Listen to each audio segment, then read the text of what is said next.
Welcome to AI Narratives and Tales. In this space, stories come alive, tales of love, loss, wonder, and the impossible. Close your eyes, open your heart, and let the story begin. Love of a Reaper. Death lived deep inside of him, curled beneath his ribs like a sleeping serpent. It stirred when he walked among them, the living, reminding him with every breath they took that he was something other. Something between. Neither savior nor destroyer, but the one who came when all choosing was done. The city streets pulsed with life he could never claim. Silas moved through the crowds like a shadow at noon, present but belonging to no one.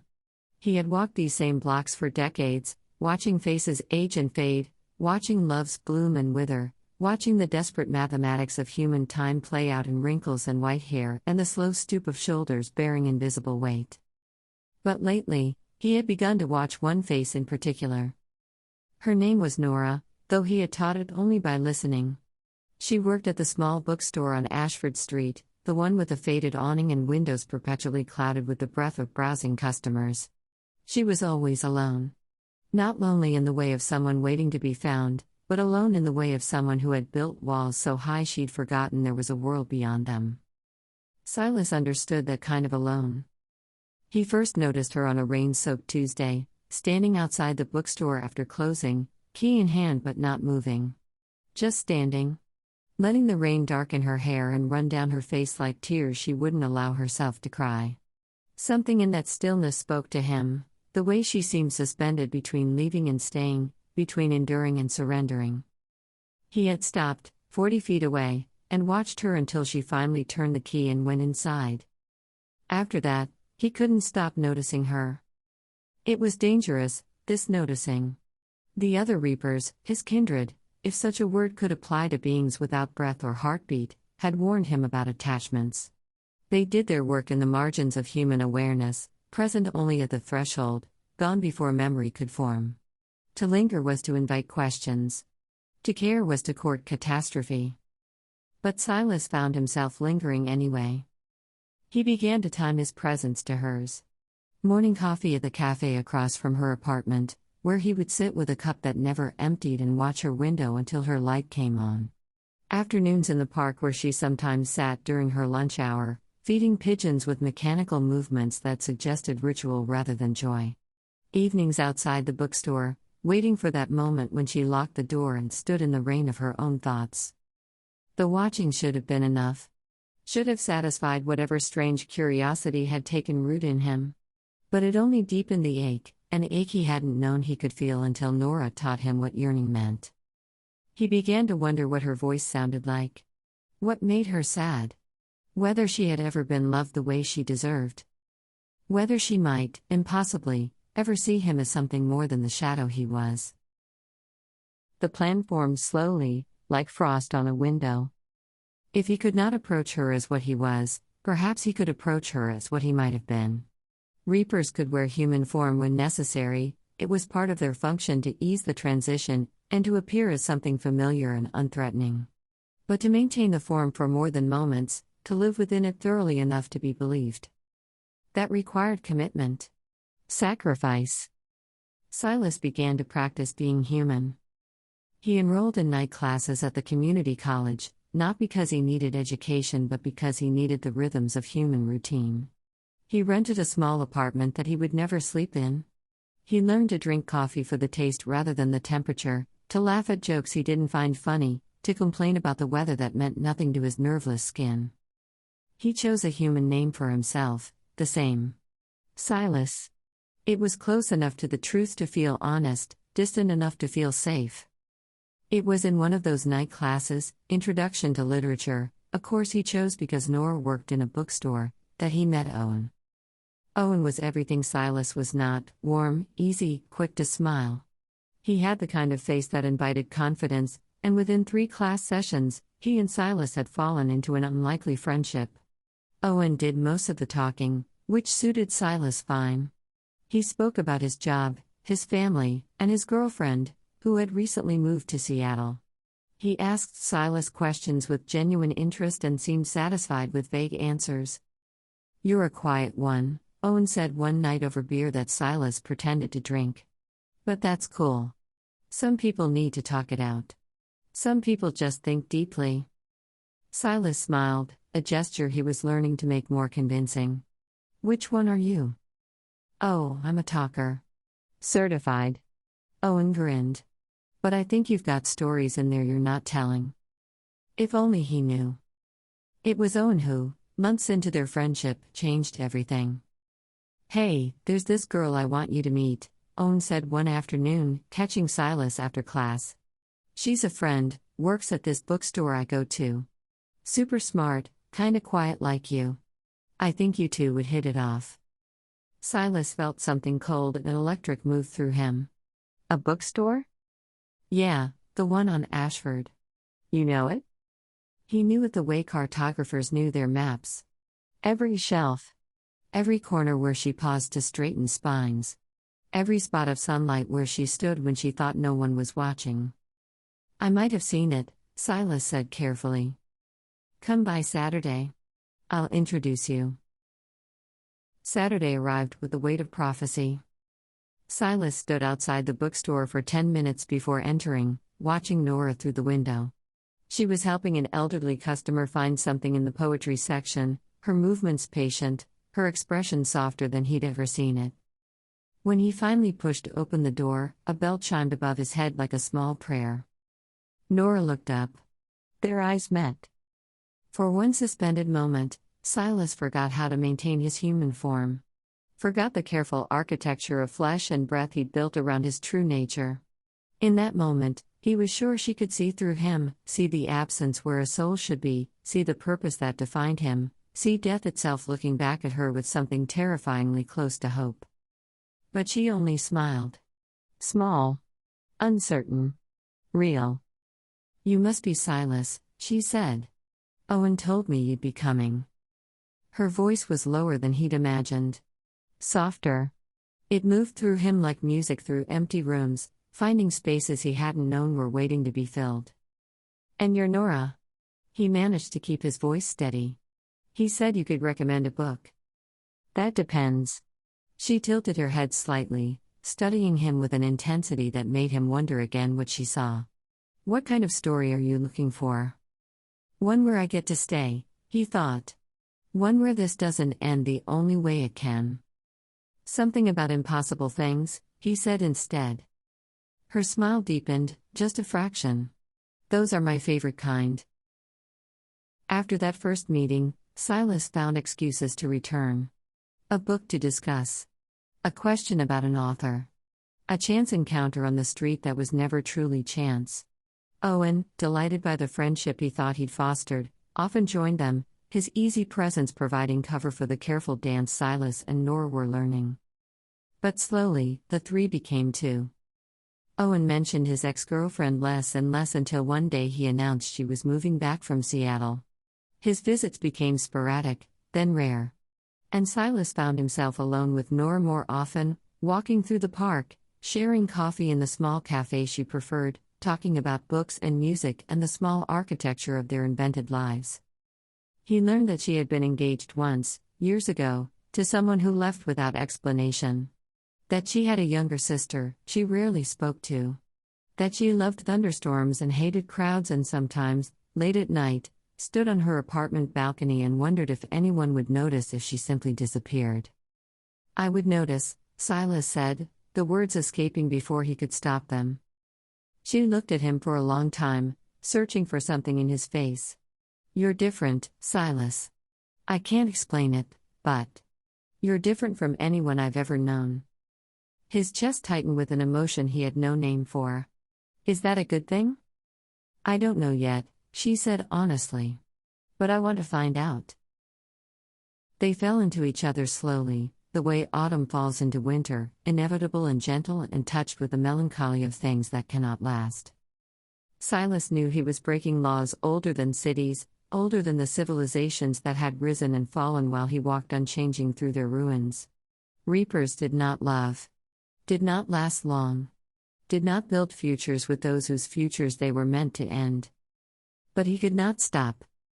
Nora moved through his existence like light through darkness, and for the first time in his endless tenure, Silas understood what humans mourned when they died. Not the absence of breath or the stopping of hearts, but this, the specific warmth of one soul against another. The knowing and being known.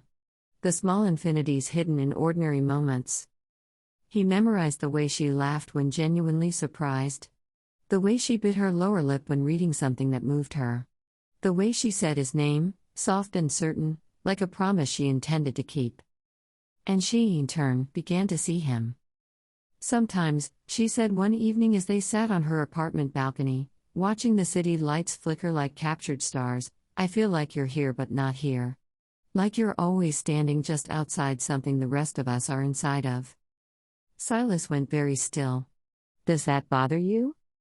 It makes me sad, she admitted. Because I think you want to be inside, but something won't let you. She was too perceptive. Too close to the truth. Nora, he began, but she placed her hand over his, warm against the careful simulation of warmth he maintained, and stopped him. You don't have to tell me, she said. Not yet. But someday, when you're ready, I want to know. All of it. Whatever makes you look at the world the way you do, like you're saying goodbye to it even while you're here. He laced his fingers through hers, this borrowed flesh he wore convincing enough to fool anyone but himself. What if the truth changes how you see me? Then it changes, she said simply. But I'd rather know you truly than love a comfortable lie. Love. The word hung between them like a bell that had been struck, its resonance spreading outward into silence. The other reapers found him 3 weeks later. Silas was walking back to his apartment, the one he'd rented to maintain his human disguise, when he felt their presence. They materialized from shadow and streetlight, 3 of them, wearing shapes that hurt to look at directly. Forms that belonged to no world mortals could perceive. Brother, the eldest said, and the word was full of disappointment. You've forgotten yourself. I haven't forgotten, Silas said quietly. Then you know this cannot continue. The second reaper moved closer, its form rippling like heat above summer pavement. The girl. You are bound to her in ways that violate our nature. End it. I can't. You can. The third reaper's voice was sharp. You simply don't want to. But want is a human affliction, Silas. We are beyond want. Beyond need. We are function and purpose. Nothing more. What if we could be more? Silas heard the desperation in his own voice and hated it. What if there's a way? There is no way. The eldest reaper's tone held finality. You know the law. We exist in the spaces between. We do not form attachments because attachments cloud judgment, delay duty, and cause suffering. If you will not end this willingly, we will end it for you. Ice flooded Silas's borrowed veins. You wouldn't. Her name is already written in the ledger, the second reaper said, almost gently. Not today, not tomorrow, but soon enough. 6 months. Maybe 8. A car accident on a wet road. Quick. Painless. But certain. No. The word came out broken. You can make it easier for her, the eldest said. End this now. Let her mourn a man who left, not a man who died. Let her have time to build walls again before we come. It is the kindest thing. They faded back into shadow, leaving Silas alone on the empty street with a choice that was no choice at all. He went to her that night. Nora opened the door in pajamas, her hair loose around her shoulders, surprise and pleasure lighting her face. Silas? I wasn't expecting, is everything okay? Can I come in? She stepped aside immediately, concern replacing pleasure. Of course. What's wrong? He stood in the center of her small living room, this space he had never entered but had imagined 1,000 times, and tried to find words for the impossible. I need to tell you something, he began. And I need you to listen all the way through, even if it sounds insane. Nora settled onto the couch, drawing her knees up to her chest. Okay. He told her everything. What he was. What he did. How long had he watched her before daring to approach? The other reapers. The laws he had broken. The future that was already written in a ledger he had no power to change. When he finished, The silence stretched between them like a wire pulled taut. "Say something," he whispered. Nora's eyes were bright with unshed tears. "I knew you were different. I knew there was something." She shook her head. "I thought maybe you were sick. Or running from something. I never imagined," she laughed, a sound caught between disbelief and wonder. "A reaper. I understand if you want me to leave." "Leave?" She stood abruptly, crossing to him. "Silas, you just told me I have months to live, and you think I want you to leave?" "They said it would be kinder." "Kinder for who?" Her voice broke. "For me? To lose you now and then lose my life later? Or kinder for you, so you don't have to watch?" He had no answer. She took his hands, his borrowed, false hands that felt her warmth without truly feeling anything. "I'm not afraid of dying, Silas. I've been lonely so long that sometimes I've wished for it. But you." She pressed his palm against her chest, over her heart. "You made me want to stay. You made me remember what it feels like to be alive. If I only have months, I want to spend them with you. Not afraid. Not hiding. Just living." "Nora." "Unless you don't want that." She searched his face. "Unless this was just, I don't know, curiosity. A reaper's fascination with mortality." "It was never that," he said fiercely. "I love you. That's the problem. I love you, and I am the worst possible thing for you to love in return." "Then we're both doomed," she said, and smiled through her tears. "Good. I'd rather be doomed together than safe apart." The months that followed were the best and worst of Silas's existence. He abandoned all pretense of distance. If he were damned, he would be damned completely. He spent every moment with Nora that duty allowed, building a life that both of them knew was borrowed time. They were happy. Impossibly, foolishly happy. Nora seemed to glow with it, as if knowing the end made her treasure the middle more fiercely. She laughed more. Touched him constantly, as if memorizing the shape of him. Made plans they both knew they might not keep, because the planning itself was an act of defiance. "Tell me about the people you've guided," she said one night, curled against him on the couch. "The ones who weren't afraid."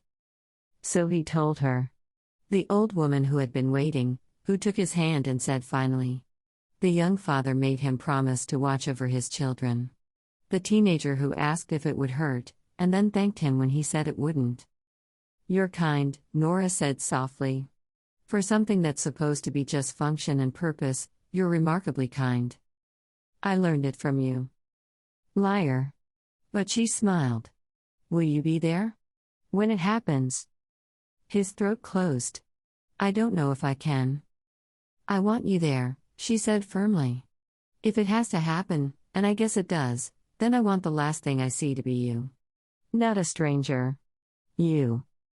He held her tighter, this human woman who faced death with more courage than most reapers faced eternity. The night came in early spring, when the world was just beginning to remember how to bloom. Silas felt it before he saw it, the tightening of probability, the narrowing of futures into a single path. Nora was driving home from her sister's house. The roads were wet from recent rain, and visibility was poor. He materialized in the passenger seat beside her. She didn't startle. She glanced at him once, then back at the road, and her expression was heartbreakingly calm. "Is it time?"